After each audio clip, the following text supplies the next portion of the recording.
The set launch is only a couple of days away, and as is a tradition, at the end of the PBE cycle, the Project PBE Major takes place, where the ones who perform best on the ladder battle it out to decide the champion who has had the best meta read so far and has adapted to the new set the best.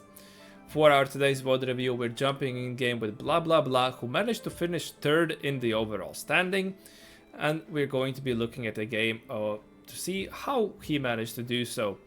We are starting out in a component anvil start. Immediately seems to be a little bit more econ heavy start, since we have these pretty much 3 costs already being dropped to us. Have this open sword, so going to be playing around the Rift Beast at the moment would signal that we potentially could be considering leading into something like the Aphelios Vanguard line, particularly since Krug here is also a strong early game unit to be playing around. Now we see that we have a Spear of Shojin, we also have held on to this Kog'Maw, which can lead down to adapters. Rammus plays into many of the reroll lines, so definitely rather than making 10 gold right away, we're opting to be looking to be playing for the strongest board possible, which component anvil start incentivizes since you have the possibility to be slamming strong items. Opted we are Woven Magic, which can definitely be procced with the Spear of Shojin onto something like this Kog'Maw. Salvage Bin could allow us to further push the item tempo. We have some item fixing since we have these component anvils, but still, if we consider to have the strong opener, which definitely with a Krug as a frontliner, have this Rek'Sai to pair with it.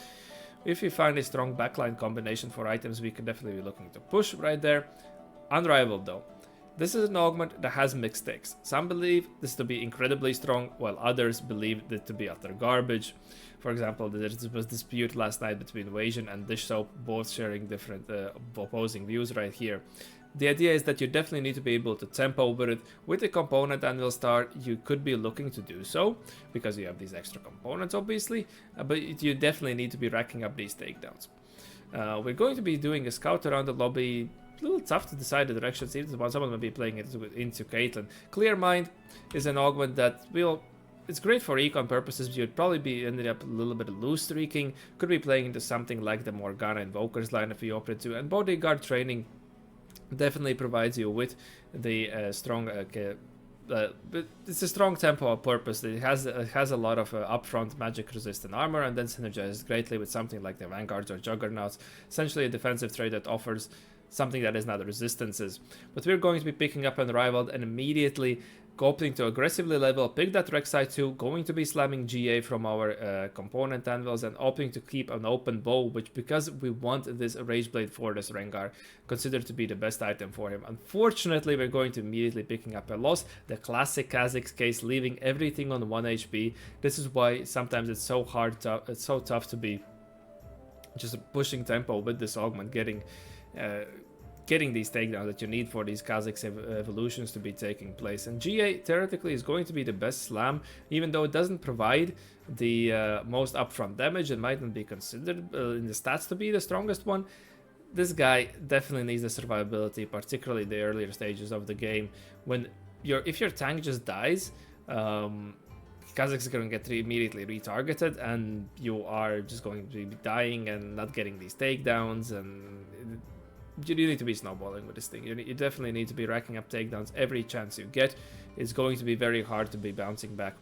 The reason why some people believe this to be so of a high roll, essentially centric comp, is because this is not very stable on 2 stars. We saw that he put it in the team planner. He's going to be playing around the standard Elderwood variation with the Hecarim frontline, which is a great tank, but on 2 stars, you are going to be having a tough time because of the Kha'Zix damage being so split out, and Rengar simply struggling as a melee carry on a 2-star to be getting through some of these tougher frontlines that are coming online on stage 4, and then you simply do not have the capability of killing enough units, and the backliners at 4 costs are going to be just blowing you up. Therefore, you're looking to be seeing if you can possibly upgrade your units quite fast, and the same goes actually for stage 3. Being on 1 stars on stage 3, you're going to be quite weak, so you're looking to see any kind of way to be pushing tempo, which generally means that you kind of want an econ augment on stage 3, but the thing is, you also want fully itemized Kha'Zix, Rengar, and a tank if you possibly can going into that stage 4. So there's lots of things that are working against this comp because you are taking a hero augment on 2-1. But we are going to be picking up an easy win right here. So hopefully able to finish off on a 2 streak here. Opted to immediately go for that Hand of Justice Slam from the carousel, picking up that glove because we can utilize another glove, and we are going to be making this Kha'Zix eventually an Executioner. But it looks like our first evolution that we are going to be going with is that Ravager, just getting a little bit more durability into this Kha'Zix. And essentially have a little bit of more bonus damage, which theoretically synergizes with him quite well against the targets of lower HP, right? Going into a what seems to be another player playing here around that Kale reroll, has that Seeker's Arm Guard.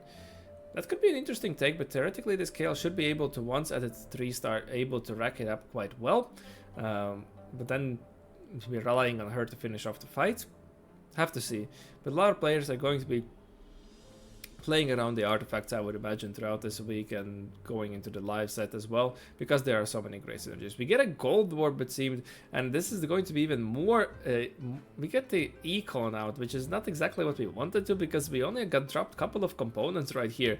So we definitely, in an ideal case, would have wanted to see more like a component anvil here, but we're going to utilize this extra econ to immediately level to 6, slotting in the Blackthorn and Zyra for more durability right now. Blackthorn is going to work nicely here as we're going to even more durability, more stats on ourselves, and we can sacrifice this Krug. Sacrificing a Krug or a Yorick, generally anything that has this on death proc effect is going to be quite useful. But it seems that again we're going to be struggling, and this against this board. You can see the Smokey here, who actually won the tournament right here, has just upgrades on the board, and the Kha'Zix is unable to finish them off. Solo plate, theoretically something that should be quite great in this comp. We're going to be running the Hecarim. He ideally wants to be the solo frontliner and could allow us to push the tempo further with these item slams. Healing Orbs, one that could also work quite well. Kha'Zix getting a little bit of healing. Rengar particularly becoming a more of a drain tank, but ideally I would say that we want more components or econ in this kind of situation. Forcing though, definitely worth a mention, because let's just compare this to something like Giant and Mighty. That has 200 base HP plus obviously that 10% max HP part, but with Forcing, when you have 3 items, this is 360 HP team wide. Plus you get that forecast. Obviously it forces your gameplay to some kind of direction, therefore you cannot just click this brainlessly. Obviously you need to have a spot where you are being flexible with your direction and can be looking to be playing around it. But forecasts are performing quite decently, and this is definitely a strong augment to be on a lookout for whenever you're taking. Another broken augment right here, Golden Dragon, got nerfed, nonetheless extremely strong to be picking up. It's going to be great, and whenever you're in this comps you can sacrifice a slot, and a lot of comps can do so. There is some synergy that's not particularly as strong as needed, for example when rerolling as well, and is going to give us a frontline item plus that extra econ influx, exactly what we're looking for. Item extraction, I consider it to be a little bit of a weaker replication, but at least one that you have control over. If you have, I like it more on 2-1 though. If you have a component that you want to be many copies of, for example, it could be like the bow in the Vanguard of Helios, or in Invoker Nidalee, you could be considering the rod, because you can utilize so many rods. You can just be picking up 3 more rods and then go playing your game plan from there, but you're going to be sacrificing obviously the early game tempo for that.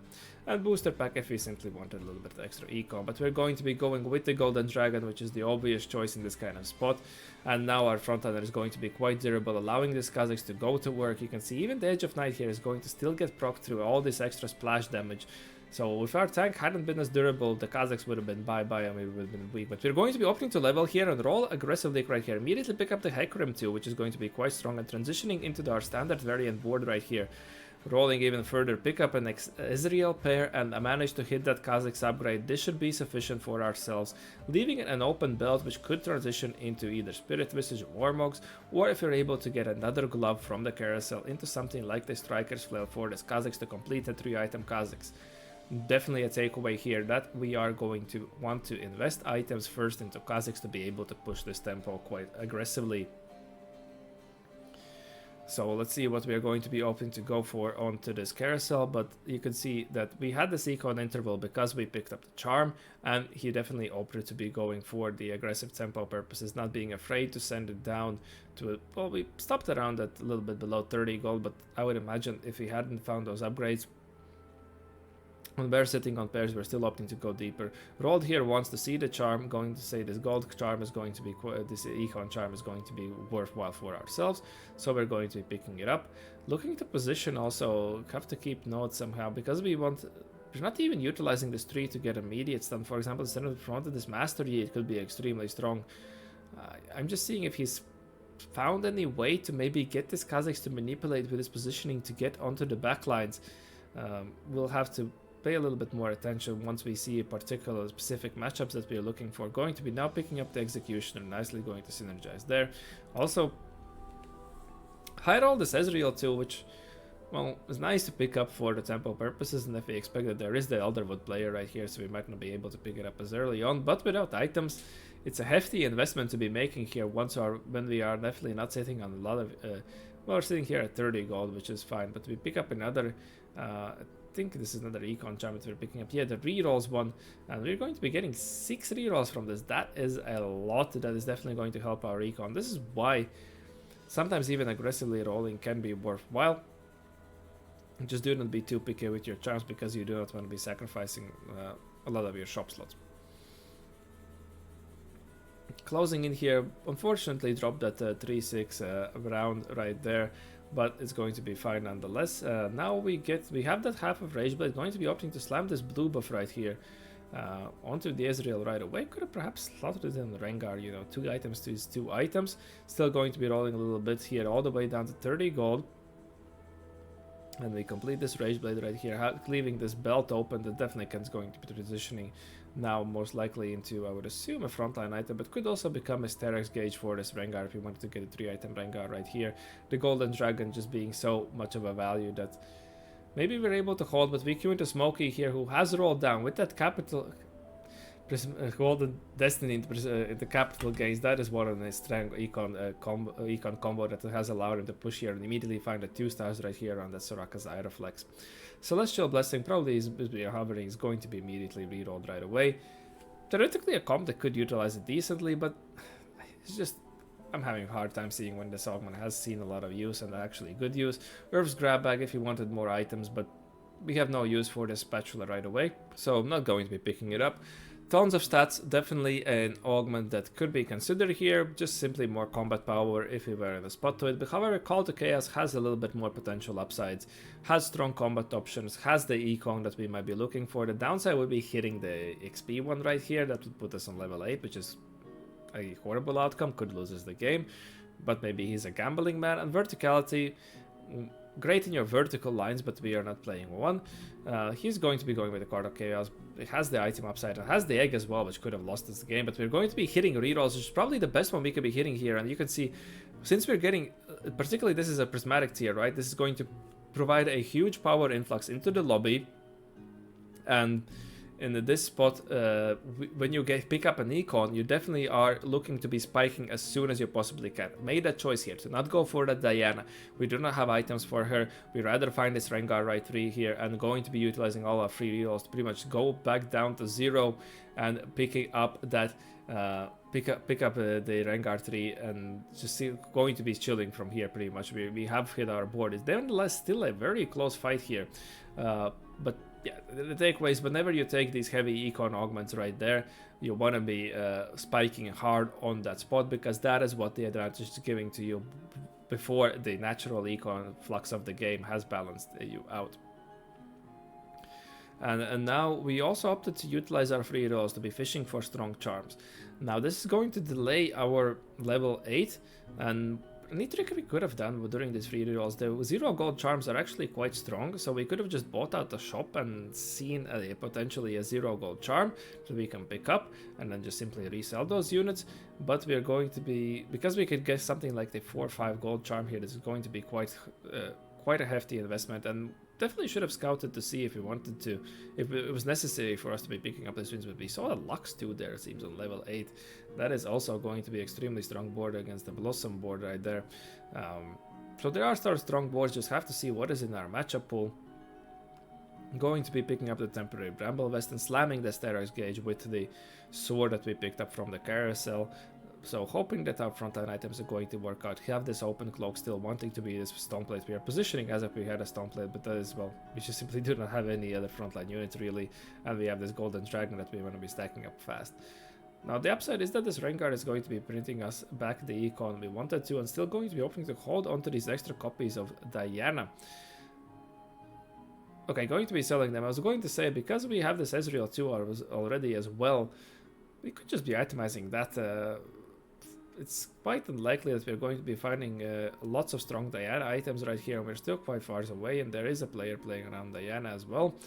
Do not want to be really breaking our econ thresholds at this point, because we want to be pushing these levels as we are.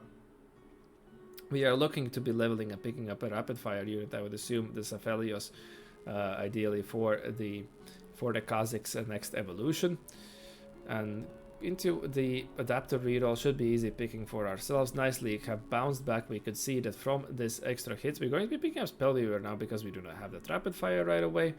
It has immediate value, has a little bit more AP across our team as well. But definitely capitalize on this extra all econ in Toxin. This is exactly how you want to be playing around it. Have the Stone Plate, going to be going with Crown Guard. Yeah, Crown Guard generally a strong item as well. Aggressive level right away, utilizing our last free rerolls right here. Again, making these Dianas though now. I don't know, he's not really committed to her, but he is a tough call right here. But we could be as theoretically now in the position we've slotted in that Soraka for 3 Executioner, which is very nice to be getting this true damage compartment on your team. But if you evaluate it, this might have been a spot where we could just be pushing level 9. We have this extra econ coming in. The Rengar has stacked up drastically right now, and we are on a 5 streak. So now on stage 5 is where, if you looked at our matchups, we could definitely be considering picking up the charms if we wanted to, or we can just roll once, see what the charm it is. If you like it, pick it up. The thing is, definitely now the 5 gold charms would be resetting our econ quite heavily. This is going to be one of these tricky bits of why a lot of players at the start of set are going to be stuck on level 8, for example, is by heavily investing in charms when it's not necessary. And sometimes you have to be holding off, right now. Some players, for example, say that you just do not buy a charm until you buy a charm that's worth more than 1 or 2 gold, until you are about 2 lives, 2-3 lives. However, you have to have this for reading, right? You have to be able to identify if do you need to be stopping this player from capping higher, for example, and essentially, will this charm swing a fight for me? And that skill is going to be developed further as the set evolves. But we're going to be queuing into this Kayle reroll here. The Kayle hasn't truly managed to stack up as that much, because we do not run that many units. So we're going to be eliminating his backline and eliminating the player right here. The situation where top 2 again are streaking the TFT Classic. Could be looking to pick up a Deathblade here for this Rengar to simply get rid of this blue buff, or Hand of Justice. Okay, that works as well. I mean, we're running Executioner units, so we can be making use of it. Find an Ivern here though. Could be considering capping around that. Going to be just putting a Hand of Justice onto this Rengar right here. Going for the more drain tanky build. Immediately going for that aggressive level. Seems that we want to be keeping our 3 Executioner in. And now starting up to stack up this Ivern into this. The adapter reroll player here seems that it might have been contested, because they didn't truly hit, and yeah, this Y is not going to have a lot of fun times when our Kha'Zix just going to be eliminating their backline, and the Rengar is going to be able to slowly dwindle her down. Pick up a Taric, and now we find that the Aphelios, which we definitely want to be making on our board eventually. But the Hex is quite nice. We have this exactly that middle Hex for the Hecarim to be working with. HP Hex, going to be opting to put into HP Hexes, but in the backline I'm not sure. Now, you can see the nice positioning here. He just simply one-shots the Sivir here.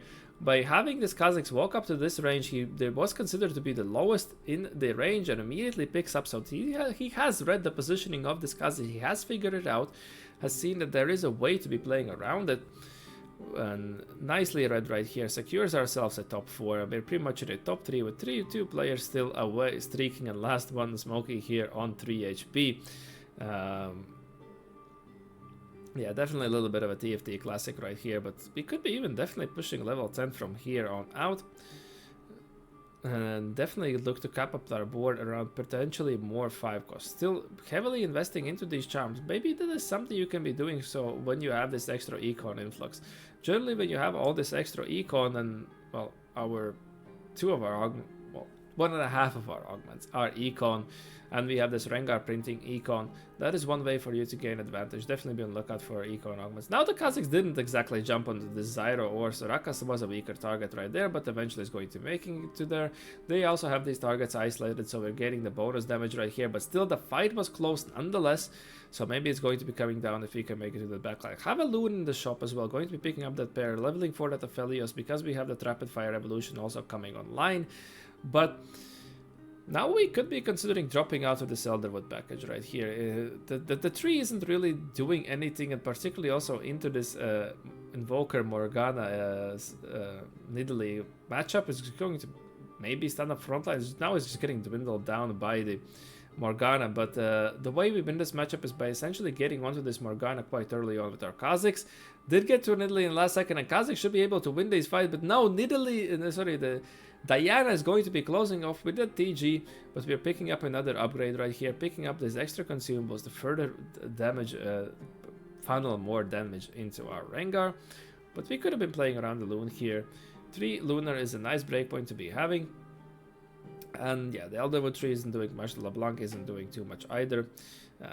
I would believe that to be potentially be a little bit higher cap. But now we got onto this Morgana label to eliminate her immediately, and also get onto this Nidalee right away, and the true damage tick from the Executioners is going to be taking her out. This is how we win this matchup. This is actually a very tough matchup for the opposing team as well, because of this high likelihood that the Kazakhs are just going to be jumping onto the Morgana, and that's going to put Morgana in rage for the Rengar.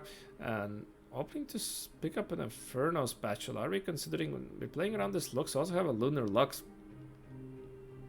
And now he's, okay, yeah. Inferno Spat just saying, hey, I need anti-heal. I'm going to be gunning for this cannon. Well read right there.